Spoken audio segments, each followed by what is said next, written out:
বিসমিল্লাহির রহমানির রহিম। Job power house YouTube চ্যানেলে আবারও আপনাদের স্বাগত জানাচ্ছি। আশা করি আপনারা সবাই ভালো আছেন।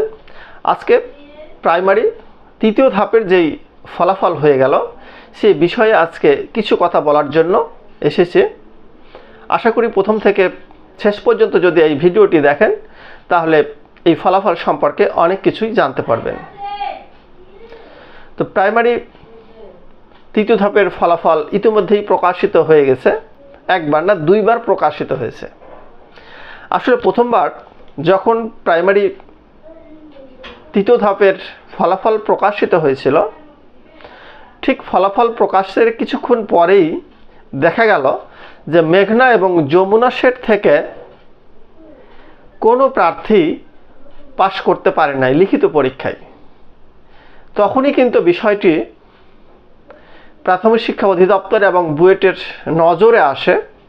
ঠিক তখনই তারা তড়িঘড়ি করে সিদ্ধান্ত নেয় যে কারিগরি ত্রুটির কারণে এমন হয়েছে, তারা স্বীকার করেছে এবং তারা বলেছে যে রাত 12টার পরে আবার পুনঃ ফলাফল বা সংশোধনী যেই ফলাফল সেটা প্রকাশ করা হবে। এখন প্রথম যে ফলাফলটা প্রকাশিত হয়েছিল সেখানে মোট প্রার্থী উত্তীর্ণ হয়েছিল, আমরা দেখেছি উত্তীর্ণ হয়েছিল প্রায় 23,000, সম্ভবত এই 57 জন এটা উত্তীর্ণ হয়েছিল।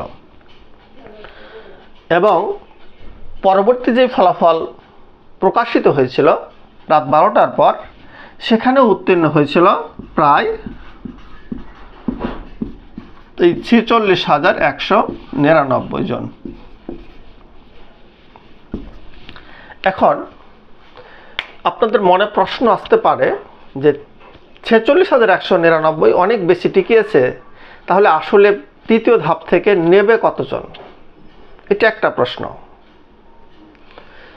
এখন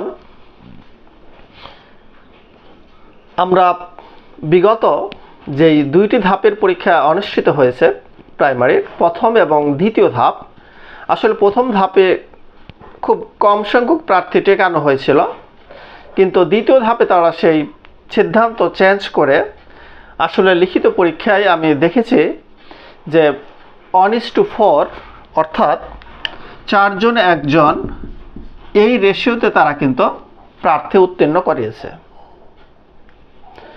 এখন দ্বিতীয় ধাপে ঠিক 20,000 প্লাস লিখিত পরীক্ষায় উত্তীর্ণ করানো হয়েছিল।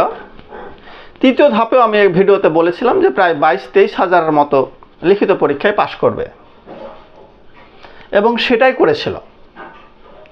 কিন্তু আসলে তাদের আরেকটু সচেতন হওয়া দরকার ছিল। যদিও ত্রুটিপূর্ণ যেই প্রথম রেজাল্টটা বা প্রথম ফলাফলটা, আসলে একটা জিনিস যখন ফাইনালি যে কোনো অধিদপ্তরই হোক, আসলে ভুল সবারই হতে পারে, কিন্তু এই ধরনের ভুলটা আসলে এটা একটা মেজর ভুল, খুব গুরুত্বপূর্ণ ভুল। যে একটা চূড়ান্ত ফলাফল লিখিত পরীক্ষার সেই ফলাফলে তো এরকম হওয়ার আসলে কথা না। তো যাই হোক, যেটা হয়ে গেছে, পরবর্তীতে তারা আরও বেশি এই ব্যাপারে সচেতনতা অবলম্বন করবেন আশা করছি। এখন পোস্টের কথা যদি আমি বলি, প্রাইমারি তৃতীয় ধাপে এই 23,057 জনে আমি ধরে নিলাম 5.5 থেকে 6,000 পোস্ট ছিল। এই 5.5 থেকে এই 6,000 মতো পোস্ট, এটা তৃতীয় ধাপের এরকম পোস্ট কিন্তু ছিল। কিভাবে বুঝলাম? এটা প্রথম ধাপ যে চূড়ান্ত ফলাফল হয়েছে সেখানেও দেখা গেছে যে কি পরিমাণে টিকা আছে এবং কি পরিমাণে ফাইনালি চাকরি পেয়েছে, এই দুটাই কিন্তু বিষয় হয়েছে। তাহলে এবার 5.5 থেকে 6,000-এর মতো পোস্ট আছে। এখন রেশিওটা কিন্তু বেড়ে গেছে, তার কারণ টিকা আছে 46,199। তাদের টার্গেট কিন্তু ছিল এরকমই যে প্রায় এরকম পোস্ট এবং এতজন টিকা আছে, ওটাই সঠিক ছিল। কিন্তু পরবর্তীতে তারা একটু চালাকি করেছে যে আসলে টোটাল রেজাল্টটা যদি আবার সমন্বয় করা যায় তাহলে অনেক প্রার্থী কিন্তু এখান থেকে বাদ পড়ে যাবে। সেই কারণে তারা কি করেছে, যে এখান থেকে তারা আর বাদ না দিয়ে সেগুলোকে উত্তীর্ণ রেখেই কিন্তু আরও 23,000 কী করেছে, টোটাল বাড়িয়ে দিয়েছে, যার ফলে সবাই কিন্তু এখন খুশি যারা উত্তীর্ণ হয়েছে। কিন্তু আসলে এই 46,000-এর ভেতরে চাকরি পাবে কতজন? আমি ধরে নিলাম 6,000 জন, প্রায় এই 6,000 জন। বাকি 40,000 জন কিন্তু চাকরি পাবে না, এটা আপনাদের মাথায় রাখতে হবে। এই 40,000-এ কিন্তু বাদ পড়বে।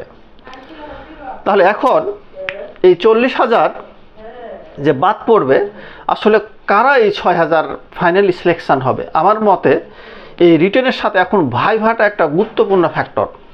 এই ভাইভাতে যারা 25 মার্কের ভিতর 23, 24, 22 এরকম মার্ক নিয়ে আসতে পারবে, অর্থাৎ ভালো মার্ক পাবে, তারাই কিন্তু এই ফাইনালি সিলেকশন চলে আসবে।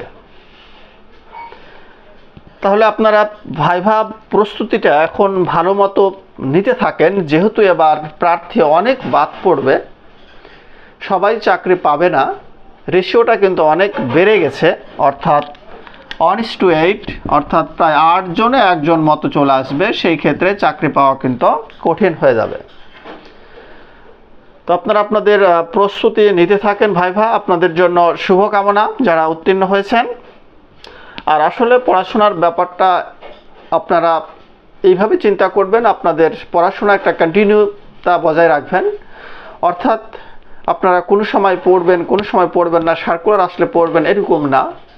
যারা ব্যর্থ হবেন তৃতীয় ধাপে, তারা লেগেই থাকবেন। আসলে চেষ্টা করলে, ধৈর্য ধারণ করলে আপনার ফল কিন্তু আসবেই।